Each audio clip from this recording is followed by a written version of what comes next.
Hello guys, আসসালামু আলাইকুম। আপনারা সবাই কেমন আছেন? আলহামদুলিল্লাহ আমরা অনেক ভালো আছি।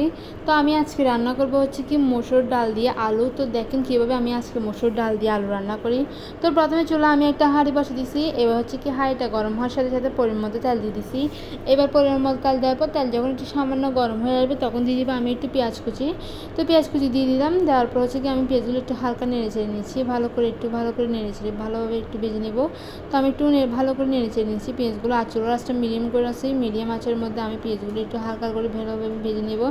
তো পেঁয়াজগুলো যখন ভালোভাবে ভাজা হয়ে আসবে তখন আমি এখানে দিয়ে দিব হচ্ছে কি 1 টেবিল চামচ আদা বাটা। তারপর দিয়ে দিব হচ্ছে কি 1 টেবিল চামচ রসুন বাটা। তো এবার দিয়ে দিলাম আমি 1 টেবিল চামচ আদা রসুন বাটা। তো এবার 1 টেবিল চামচ আদা রসুন বাটা দেওয়ার পর আমি এগুলো হচ্ছে পেঁয়াজের সাথে ভালো করে নেড়েছে ভালোভাবে কিছুক্ষণ মিশ্রণ করে নিয়েছি। এবার আমি মশলাগুলো একটু ভালোভাবে কষিয়ে নিব। সেখানে সবগুলো মশলা দিয়ে দিলাম। তো আমি আপনাদেরকে বলবো যে আমি এখানে কী কী মশলা দিচ্ছি। প্রথমে আমি এখানে স্বাদ মতো 1 টেবিল চামচ লবণ দিয়ে দিব। তো লবণ দেওয়ার পর হচ্ছে কি আমি এগুলো একটু ভালো করে নেড়েছে নিচ্ছি। তারপর দিয়ে দিব মশলাগুলো। প্রথমে দিয়ে দিব 1 টেবিল চামচ হলুদের গুঁড়ো। তারপর দিয়ে দিব হচ্ছে মরিচের গুঁড়ো 2 টেবিল চামচ। তারপর দিয়ে দিব হচ্ছে কি 1 টেবিল চামচ ধনিয়ার গুঁড়ো। তারপর দিয়ে দিব কি 1 টেবিল চামচ জিরার গুঁড়া। তো বলতে বলতে আমার এখানে সবগুলো মশলা দেওয়া শেষ। তো দেখতেছেন আমি এখানে দিয়ে দিচ্ছি সবগুলো মশলা।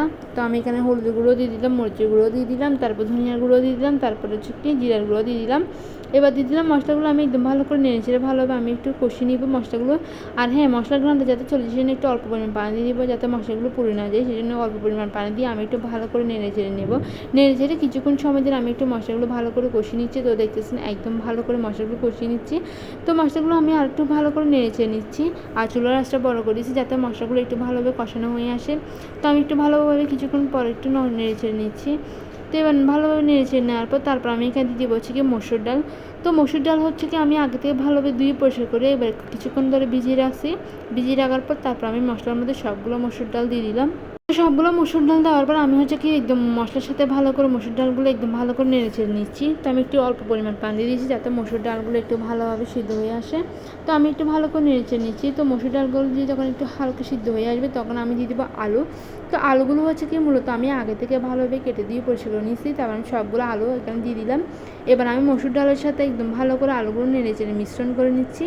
যেহেতু আমি এই আলুগুলো একটু ঝোল ঝোল করে রান্না করবো সেজন্য আমি এখানে অল্প পরিমাণ পানি দিয়ে দিব যাতে আলুগুলো একটু ভালোভাবে সিদ্ধ হয়ে আসে। তো আমি এখানে দিয়ে দিলাম পরিমাণ মতো পানি।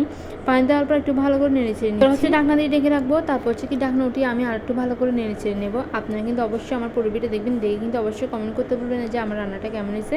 তো আমি এখানে অল্প পরিমাণ পানি দিয়ে দিলাম, দিয়ে ভালো করে নেড়েচেড়ে নিচ্ছি। এভাবে কিছুক্ষণ চুলার মধ্যে রেখে দিব। আস্তে আস্তে আমার রান্নাটা কমপ্লিট হয়ে আসবে।